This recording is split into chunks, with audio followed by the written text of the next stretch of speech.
શ્રી વલ્લભાધીશ કી જય.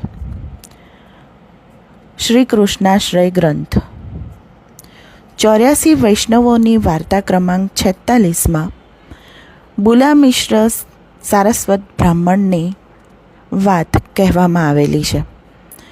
આ બુલામિશ્ર સારસ્વત બ્રાહ્મણ જ્યારે મહાપ્રભુજીના સેવક થયા ત્યારે શ્રી મહાપ્રભુજીને એમણે વિનંતી કરી કે સંસારનું સુખ દુઃખ મને સ્પર્શે નહીં એવી કૃપા કરો.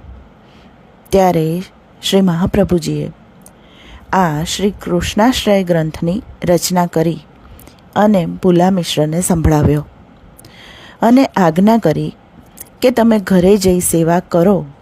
તમે જ્યાં રહેશો ત્યાં તમો મારી પાસે જ હશો. આમ શ્રી મહાપ્રભુજીએ બુલામિશ્રનું નિમિત્ત કરી આપણને આ કૃષ્ણાશ્રય ગ્રંથ પ્રદાન કર્યો છે. તો બોલો શ્રી વલ્લભાધીશ કી જય. જય જય શ્રી રાધે.